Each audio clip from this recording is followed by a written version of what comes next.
একজন মহারানী সাহেবা, নম্র ও নিচু গলায় অথচ স্পষ্ট শোনা যায় এরূপভাবে বললেন, আমার যা প্রয়োজন সবই আছে, মানুষ যা চায়, কিন্তু আমার মনে শান্তি নাই।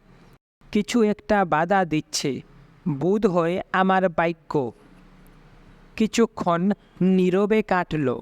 তারপর মহর্ষি যথারীতি স্নেহ ভরে বললেন, বেশ তো, যা বলার প্রয়োজন তা বলা হয়েছে।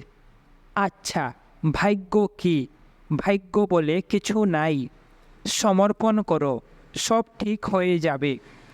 ঈশ্বরের উপর সব ভার দাও, নিজে এত বহন করতে যেও না, তাহলে আর ভাগ্য তোমার কি করবে? ভক্ত বললেন, সমর্পণ অসম্ভব। মহর্ষি বললেন, হ্যাঁ, প্রথমে সম্পূর্ণরূপে সমর্পণ অসম্ভব, কিন্তু কিছুটা সমর্পণ সবাই করতে পারে। সময়ে এ থেকে পূর্ণ সমর্পণ হয়ে যাবে।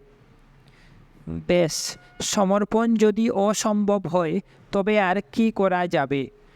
মনের শান্তি নাই, তুমি নিজেও তাকে আনতে পারবে না। একমাত্র সমর্পণ হলে হয়।